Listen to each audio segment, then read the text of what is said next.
Assalamualaikum warahmatullahi wabarakatuh. Saya Muhammad Amir Aizat bin Mat Yazid dari Kumpulan 1. Saya akan membentangkan pengenalan perbandingan kosmologi dalam perspektif sains dan Islam. Kosmologi dalam perspektif sains ialah disiplin yang mempelajari asal-usul dan nasib akhirnya alam semesta. Ia paling berkait rapat dengan bidang tertentu astronomi dan astrofizik, walaupun abad yang lalu telah membawa kosmologi rapat sejajar dengan wawasan utama fizik zarah. Kosmologi dalam perspektif Islam pula ialah kosmos atau alam semesta yang banyak disebut di dalam Al-Quran dengan istilah alam dalam bentuk jamak. Kata alamin dalam Al-Quran berbeza dengan istilah alam yang dimaknai oleh kaum teolog dan kaum filosof Islam. Kaum teolog memaknai alam ialah segala sesuatu selain Allah, sementara kaum filosof memaknai alam sebagai kumpulan jahat yang tersusun dari mahdat dan syurat yang ada di bumi dan langit. Sedangkan alamin yang dimaksudkan oleh Al-Quran adalah sebagai kumpulan sejenis dari makhluk Tuhan yang berakal. Dari banyaknya istilah di dalam Al-Quran tersebut, Sirajuddin Zar menyimpulkan bahawa Al-Quran memakai kata al-samawat wal al-ard wa ma bainahuna untuk istilah alam semesta. Kata ini mengacau kepada alam fizik dan non-fizik, iaitu alam gaib seperti alam malaikat, jin, roh dan lainnya. Ilmu sains dan kosmologi amat penting untuk wasilah memahami kebesaran Allah SWT. Memahami alam semesta dapat menjelaskan dengan lebih terperinci bahawa alam ini berfungsi sebagai wasilah kepada seseorang untuk mengenal adanya penciptanya yang maha berkuasa dan sekaligus memperlihatkan kelemahan manusia sebagai makhluk Allah yang serba kekurangan. Kepentingan kedua ialah tiada pertentangan antara Quran dan alam semesta. Kefahaman terhadap alam semesta dapat menyedarkan seseorang bahawa kesesuaian dan ketepatan antara kitab alam dan dengan kitab Al-Quran kerana keduanya datang dari sumber yang satu. Yang ketiga ialah memperolehi keyakinan bahawa Quran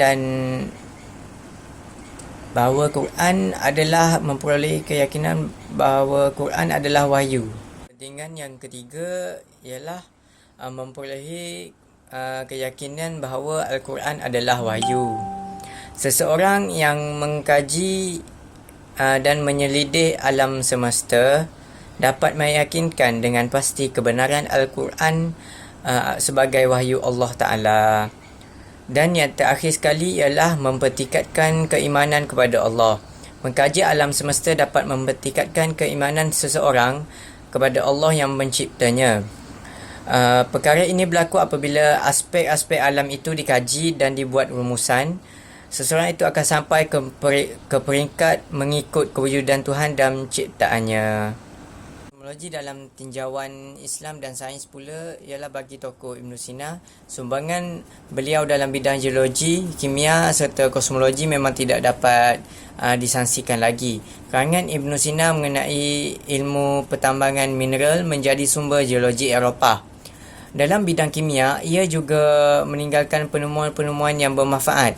Ibn Sina telah menerangkan bahawa benda-benda logam sebenarnya berbeza antara satu sama lain.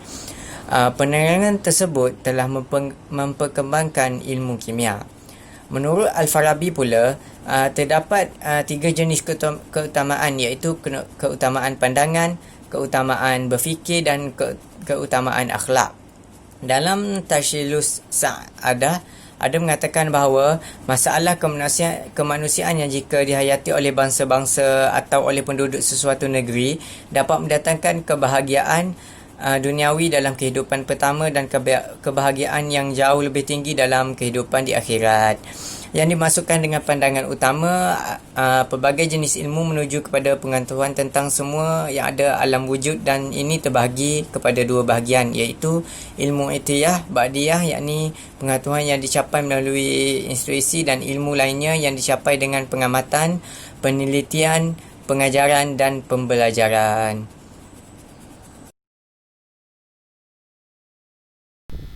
Assalamualaikum warahmatullahi wabarakatuh. Nama saya Hasan Kelas Jamil Hamdan dari Kumpulan Salafah 1. pengertian konsep mengikut Islam, menegangkan dari konsep mengikut Islam sains. Pengertian konsep mengikut Islam, dalam keadaan Islam, kosmologi sedang dikaitkan dengan kerajaan langit dan bumi serta cakrawala yang sedia ada. Hubung kepada kejadian alam semesta, tidak ada satu pandangan atau teori yang dapat memberi fakta sebenar tentang kejadian alam semesta.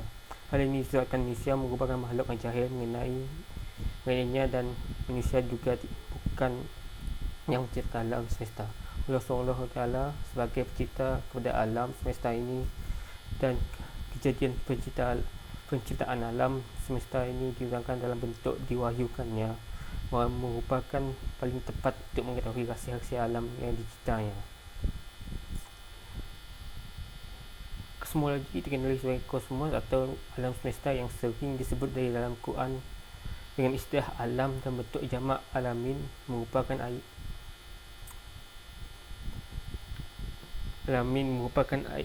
ayat yang disebut sebanyak 73 kali yang terdapat di dalam 30 buku surat Al-Quran. Antara surah mempunyai perkenalan alamin adalah surah Al-Syu'ara sebanyak 12 kali, surah Al-Alaf sebanyak 3 kali, surah Al-Imran dan surah Al-An'am sebanyak 5 kali, surah Al-Baqarah dan surah Al-Ankabut sebanyak 4 kali, surah Al-Ma'idat, Al-Anbiya, Al-Syafat dan Kafir sebanyak 3 kali, dan surah Al-Fatihah, Yusuf, Al-Hijr, Al-Furqan, Al-Dukhan, Al-Waqiat, Al-Hasir, Al-Kalam, Al-Haqqat, Al-Khashah, Al-Shashjad, Al-Zumar, Al-Fussilat, Al-Zukhruf, Al-Saf dan Mustafifin masing-masing disebut sebanyak 1 kali. Kosmos merupakan ciptaan khalaq berdasarkan Al-Quran, terwujud dengan melalui perintah Allah SWT, iaitu kun, jadilah. Makna istilah kata kun kerap kali digunakan oleh para kosmologi Muslim untuk menunjukkan seluruh kosmos. Kosmologi secara dasarnya terbagi kepada 2 bahagian. Pertama, berdasarkan kejutan keluasan tahun lingkup mengelilingi segala macam dunia dengan segala bahagian dan aspeknya, sehingga kan tidak ada apa-apa yang dikecilkan dirinya. Jelas bahawa kosmologi Islam merupakan suatu ilmu yang dibahaskan kepada kejadian alam semesta yang setelah diterangkan dalam Quran. Dengan pelbagai kejadian alam yang dilakukan telah menjadi faktor untuk membuktikan bahawa alam yang diciptakan dan bukan berlaku dengan sendiri lebih kuat. Sudah surah Hud ayat satu surah Hud, dan dialah yang menciptakan langit bumi dalam 6 masa dan adalah singgasanya sebelum itu di atas air, agar dia menguji siapakah di antara kamu yang lebih baik amalnya. Dan jika kamu berkata kepada mereka, sesungguhnya kamu akan dibakar dan sudah mati, nescaya orang-orang kafir itu akan berkata, ini tidak lain hanyalah sihir yang nyata. Pengertian kosmologi ikut sains. Pembahasan mengenai kepercayaan alam jadi kajian para ahli falsafah. Pada zaman dahulu, ilmu yang berpelajari oleh tentang asal-usul alam semesta disebut kosmogoni, dan kini para ahli astronomi moden telah memperluaskan ilmu asal-usul dan isu evolusi alam semesta menjadi kosmologi. Menurut pemahaman naturalism, pengertian alam sebagai pokok hakiki. Selain itu, istilah alam dapat dipakai untuk menunjukkan ruang dan waktu. Alam merupakan suatu tubuh yang mempunyai sisi mental dan fizikal. Secara umumnya, kosmologi merupakan sebuah disiplin yang menjelaskan sejarah, evolusi dan asal-usul kosmos atau alam semesta. Ilmu kosmologi bukan sahaja menerangkan tentang dunia fizik, akan tetapi juga meliputi dunia metafizik yang berbentukkan wahyu. Sejak dahulu manusia sering membahaskan dari mana asal alam semesta ini bermula.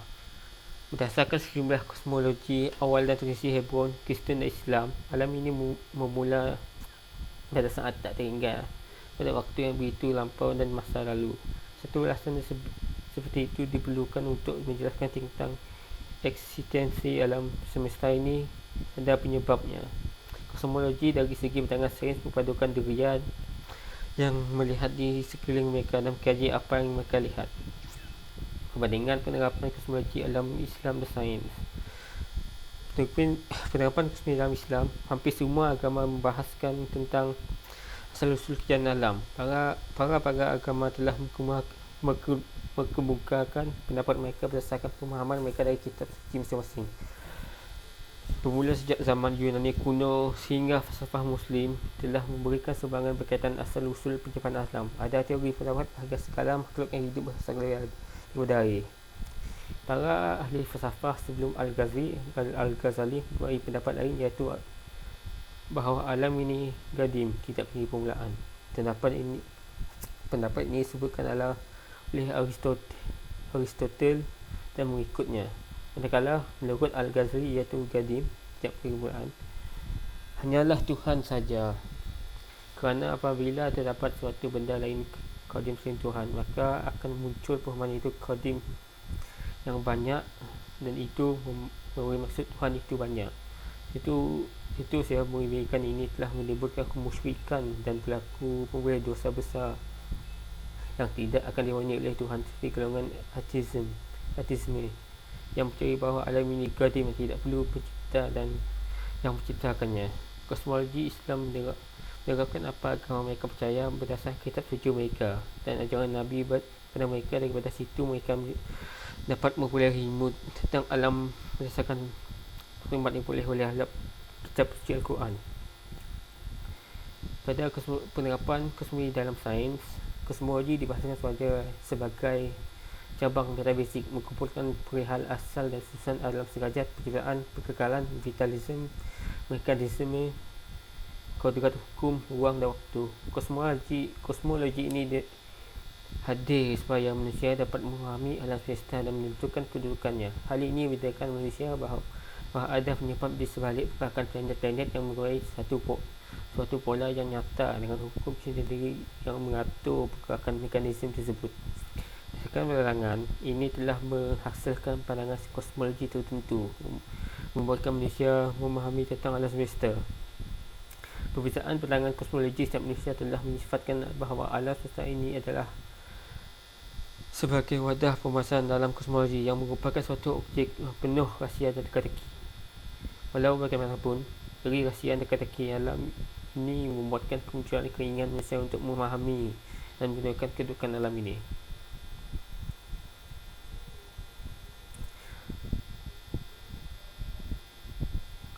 Christian V. Wolf telah mengenalkan kosmologi sebagai ilmu mencari sejak susunan dan aturan alam semesta pada tahun 1908 Masihi. Kosmologi dikatakan dan diajar oleh lembaga pendidikan semata bertujuan untuk memberikan ilmu pengetahuan kepada yang ingin pelajari tentang alam semesta dan segala isinya, supaya lulusan lembaga tersebut akan mampu menguasai ilmu alam semesta agar mereka dapat mengetahui, memanfaatkan dan mengelola sumber daya alam semesta secara bijak dan terkawal. Edwin Hubble telah melakukan sebuah kajian penting yang di mana manusia mampu melihat bintang yang jauh akan terlihat bergerak semakin jauhi dengan kecepatan tinggi, dan ini menjelaskan bahawa pada awalnya kesemua benda yang berada di alam ini bermula dengan jarak yang sangat dekat. Para ilmuwan barat sering mengkaji tentang suatu objek di kajian mereka dan sering mengeluarkan pelbagai teori untuk menyokong kajian mereka agar diterima akal fikiran.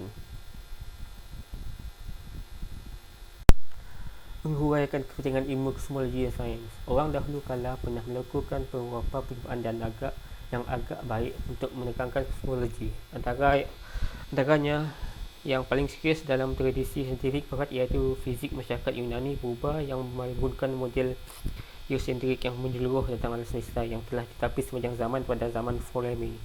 Zaman Ptolemy merupakan titik kosmologi tidak maju dalam beberapa abad, kecuali dalam perihal tentang kelajuan pelbagai koordinat sistem. Kemajuan kosmologi diteruskan oleh Nicolaus Copernicus pada tahun 1543. Beliau mula menerbitkan buku astronomi untuk menggariskan bukti untuk model heliocentrik kepada sistem solar.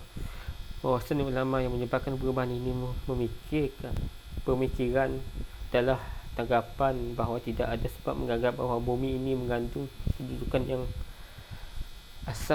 asasnya istimewa dalam alam semesta.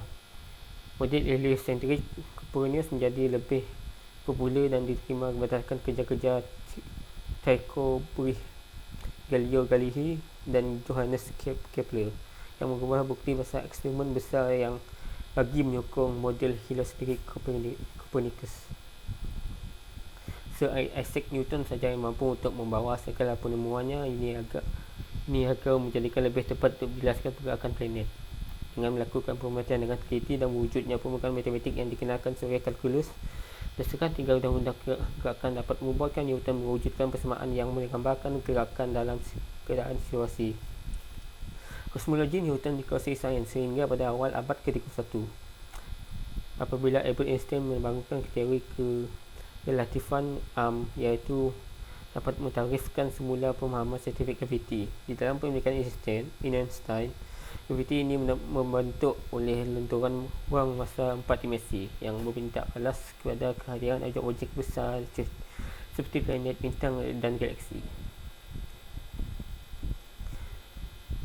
Manusia akan menjadi sukar jika tidak menekan kepentingan teknologi, falsafah dan keunikannya.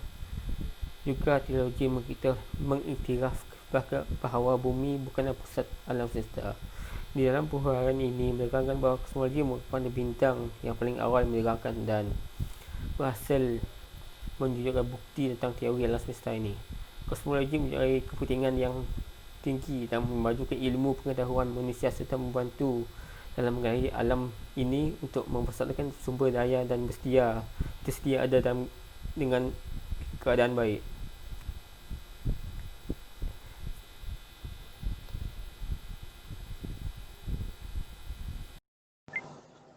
Kosmologi dalam tinjauan falsafah Islam dan sains. Falsafah Islam mempunyai tokoh awal yang menyentuh tentang falsafah Yunani iaitu Al-Farabi dan Ibn Sina yang terkenal dengan aliran peripatetik kerana mempunyai corak pemikiran yang sangat rasional mengikut Aristotle. Berkaitan dengan kosmologi, keduanya mempunyai teori yang dikenali sebagai teori kosmologi. Teori ini bukan sahaja mampu menjelaskan sebab dan akibat munculnya alam semesta ini, akan tetapi dapat menjawab pertanyaan tentang bagaimana Tuhan menciptakannya. Al-Farabi dan Ibn Sina merupakan sebagai ahli falsafah peripatetik yang mempunyai konsep dasar kosmologi yang sama, akan tetapi mempunyai sedikit perbezaan. Tuhan atau yang disebutkan oleh ahli peripatetik sebagai al-wujud yang merupakan suatu yang pertama ada. Al-Farabi dan Ibn Sina menggambarkan Tuhan itu sebagai akal. Akal yang memikirkan dirinya sendiri dan kemudiannya melahirkan akal yang pertama, iaitu akwal, yang di mana dari segi wujudnya dan sifatnya sangat dekat dengan Tuhan. Akan tetapi ianya bukan Tuhan itu sendiri. Ketika itu sebelumnya terjadi perubahan pada alam. Tetapi ketika terbentuknya akal pertama, maka peluang untuk alam berubah itu dapat dibentuk. Oleh disebabkan akal pertama bukan sahaja memikirkan tentang Tuhan, akan tetapi ianya berfikir tentang dirinya sendiri. Begitulah munculnya akal pertama dan kemudiannya muncul akal kedua, akal ketiga sehingga akal ke-10. Dari segi pandangan dan pendapat Al-Farabi bahawa akal itu Tuhan adanya kerana mempunyai satu pemikiran yang memikirkan akan dirinya sendiri. Maka akal Tuhan dan akil iaitu berfikir dan makul iaitu dipikirkan melalui ta'akul Tuhan dapat mula menciptakannya. Pada ketika Tuhan mulai berfikir, maka muncullah suatu yang baru wujud atau disebutkan al-aklu awal. Seterusnya dari akal yang pertama, ta'akul, tentang memikirkan Tuhan atau dirinya sendiri. Daripada ta'akul Tuhan melimpah ke al-aklis akal kedua yang boleh menimbulkan al-faklul aqsa, iaitu langit yang paling luar.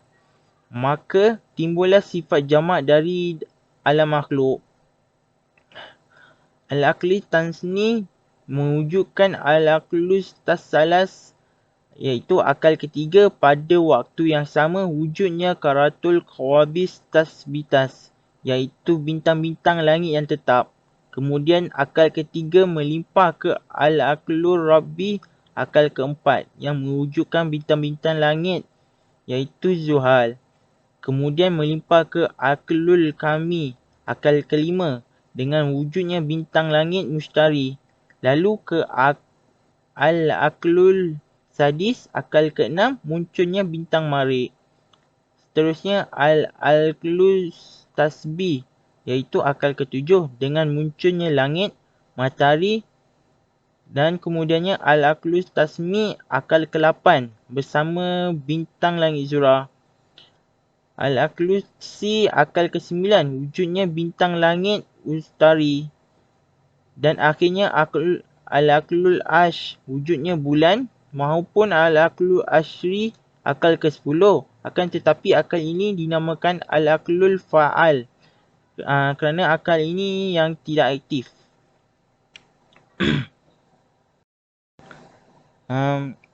Al-Farabi memikirkan tentang bumi, segala isinya dan susunan bumi. Beliau juga berpendapat bahawa pembahasannya dimulai terbalik dari bawah ke atas.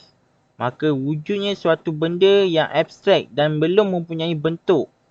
Kemudiannya, benda tersebut sebagai al-maddatul ulala mustarakah, iaitu suatu benda yang masih belum mempunyai bentuk dari suatu benda yang pertama pada keadaan yang lebih tinggi yang berupa bentuk seperti unsur air, api, tanah dan udara.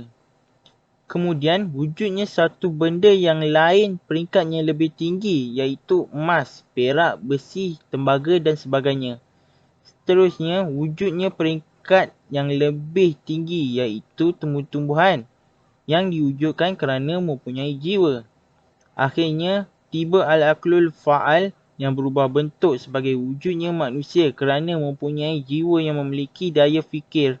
Al-aqlul bifili. Al-Farabi menetapkan bahawa hidupnya melalui kemurnian jiwa, bahawa kebersihan jiwa daripada kotoran merupakan syarat yang pertama bagi pandangan falsafah. Al-Farabi merupakan dasar falsafah iaitu mendalami ilmu dengan segala cara yang maujud untuk membawa pengenalan Allah sebagai penciptanya. Berlainan dengan Ibn Sina yang mempunyai berbeza sedikit dengan Al-Farabi iaitu memiliki 3 objek pemikiran. Akal pertama mempunyai 2 sifat iaitu wajib al-wujudnya li khairini yang datang daripada Tuhan dan mukmim al-wujud lizzati yang memikirkan dirinya. Akal pertama mempunyai 3 objek pemikiran iaitu Tuhan, dirinya sendiri sebagai wajib al-wujudnya dan dirinya sebagai mukmim al-wujudnya. Pada ketika akal mula memikirkan Tuhan, maka akan munculnya akal-akal lain. Ketika akal memikirkan dirinya sebagai wajib al-wujudnya, wujudnya jiwa-jiwa dan aktiviti pemikiran tentang dirinya sebagai mukmim al-wujud, maka wujudnya langit. Oleh itu, akal pertama menjadi 3 wujud iaitu akal kedua, jiwa pertama dan langit tempat bintang tetap. Dan seterusnya, menjelaskan proses kosmologi menurut perspektif Islam dan sains. Al-Quran telah menunjukkan proses yang mendasarkan formasi alam semesta yang menghasilkan komposisi planet yang terhampar di angkasa raya. Al-Quran juga menyebutkan tentang penciptaan 7 langit di dalam pelbagai konteks serta peristiwa yang disebutkan dalam beberapa ayat di dalam Al-Quran iaitu surah Al-Baqarah ayat ke-29, Al-Talaq ayat ke-12, Nuh ayat ke-15 hingga 16, Al-Mu'minun ayat ke-17 dan sebagainya. Al-Quran ada menyebutkan bahawa kejadian alam semesta ini berlaku dalam sitati ayyamin, yang bermaksud 6 masa yang panjang. Peringkat yang pertama, ataupun masa yang pertama, ada yang terdapat dalam Al-Quran, iaitu Allah lah yang menciptakan langit dan bumi dan segalanya ada di antara kedua dalam bentuk 6 hari. Kemudian dia bersemayam di Arash. Kemudian kamu semua tidak memiliki seorang penolong dan pemberi syafaat pun selain dirinya. Lalu apakah kamu tidak memerhatikannya? Surah Al-Sajdah ayat ke-4. Kejadian ini bermula dengan sebuah letupan yang besar yang dikenali sebagai Big Bang pada sekitar 12 hingga 20 juta tahun dahulu. Kejadian inilah yang mewujudkan benda, tenaga dan waktu. Letupan ini pada hakikatnya merupakan pengembangan ruang. Suatu benda yang paling terbentuk adalah hidrogen yang menjadi bahan utama bagi bintang-bintang generasi pertama. Hasil proses nuklear antara inti-inti hidrogen telah menghasilkan unsur-unsur yang lebih berat seperti karbon, oksigen dan besi. Pada peringkat kedua,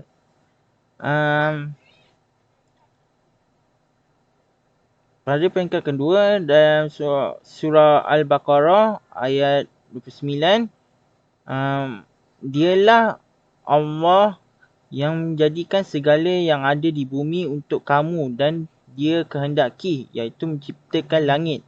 Lalu dijadikannya 7 langit dan dialah yang maha mengetahui segala sesuatu. Ketika ini adalah pembentukan langit, pengetahuan asas tentang birunya langit kerana disebabkan pancaran sinar matahari oleh partikel-partikel atmosfera. Di bahagian luar atmosfera tidak mempunyai langit biru, akan tetapi ada titik cahaya bintang galaksi dan benda-benda lain lagi. Walaupun peringkat ini telah terjadi, akan tetapi pembentukan bintang-bintang di alam semesta ini masih lagi terjadi sehingga kini. Bagi peringkat yang ketiga, pada peringkat ini penciptaan alam semesta merupakan proses penciptaan tata suria serta bumi. Persamaan pada peringkat ini terjadi proses pembentukan matahari pada sekitar 46 juta tahun dahulu, serta sudah mulai memancarkan sinar cahayanya dan angin matahari. Terbentuknya bumi dan terus berputar sehingga menghasilkan kejadian siang dan malam, seperti mana yang Allah SWT berfirman, dan dialah menjadikan malamnya gelap gelita dan menjadikan siangnya terang menderang. Surah An-Nazi'at ayat ke-29. Pada peringkat keempat, pada dasarnya bumi ini terbentuk daripada debu-debu antara bintang yang dingin sudah mula panas kerana panasnya matahari dan pemanasan dari dalam perut bumi yang menghasilkan unsur-unsur radioaktif di dalam perut bumi. Kesan pemanasan tersebut telah menyebabkan isi perut bumi menjadi lebur dan munculnya sebagai lava dan gunung berapi. Berbatuan balsat yang merupakan dasar lautan dan granit telah menjadikan batuan utama di daratan untuk menghasilkan pembekuan bahan leburan tersebut. Pemadatan pada permukaan yang menjadi dasar lautan serta daratan dimaksudkan penghamparan bumi, sebagai mana Allah SWT berfirman, dan bumi sesudah itu dihamparkannya. Surah An-Nizat ayat ke-30. Peringkat yang kelima, wujudnya air dan atmosfera di bumi menjadikan di bumi mempunyai kehidupan yang tercipta, seperti mana Allah SWT berfirman, dan dari air kami jadikan segala sesuatu yang hidup. Surah Al-Anbiya ayat ke-30. Peringkat ke-6. Pada peringkat ke-6 dalam proses penciptaan alam ini adalah dengan lahirnya kehidupan di bumi yang dimulai dari makhluk yang mempunyai sel tunggal dan tumbuh-tumbuhan. Dengan adanya tumbuhan, akan adanya proses fotosintesis yang berlaku pada sekitar 2 juta tahun dahulu dan menyebabkan atmosfera diisi dengan oksigen. Pada peringkat ini, berlaku proses geologis yang menyebabkan penggeseran lempengan permukaan bumi dan lahirnya rantai pegunungan di bumi. Itu saja. Terima kasih. Assalamualaikum. Jadi saya akan membentangkan bahagian terakhir dalam kajian kami mengenai kosmologi ini, iaitu bahagian kesimpulan. Jadi terdapat beberapa kesimpulan atau rumusan yang telah berjaya diperoleh setelah melakukan kajian terhadap topik kosmologi, di mana yang pertamanya adalah mengenai penerapan kosmologi dari segi perspektif Islam dan sains, di mana dari perspektif Islam, kosmologi ini telah digunakan untuk menegaskan bahawa kewujudan Tuhan itu hanyalah satu dan alam semesta ini hanya dicipta oleh seorang Tuhan. Manakala daripada perspektif sains pula, kosmologi ini dianggap sebagai ilmu yang mengenai alam semesta yang mana boleh difahami dan dipelajari oleh umat manusia. Selain daripada itu, terdapat juga kepentingan kosmologi dalam kehidupan manusia. Kosmologi ini dianggap penting kerana ia telah memberi sumbangan kepada penemuan-penemuan yang telah menjalankan peranan yang besar dalam mengubah gaya hidup manusia. Dan selain daripada itu,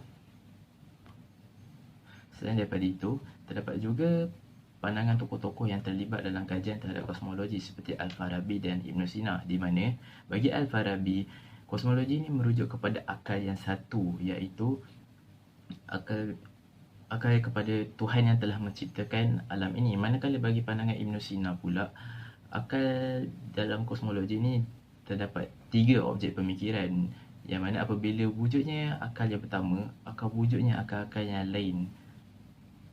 Dan yang terakhir sekali adalah mengenai proses di dalam kosmologi ini, di mana di dalam kedua-dua perspektif, iaitu Islam dan sains, terdapat 6 proses kosmologi. Dan yang menariknya, di dalam proses-proses berikut, meskipun perspektif Islam dan sains ini mempunyai penjelasan yang berbeza, tetapi sebenarnya kedua-dua itu saling menyokong antara satu sama lain.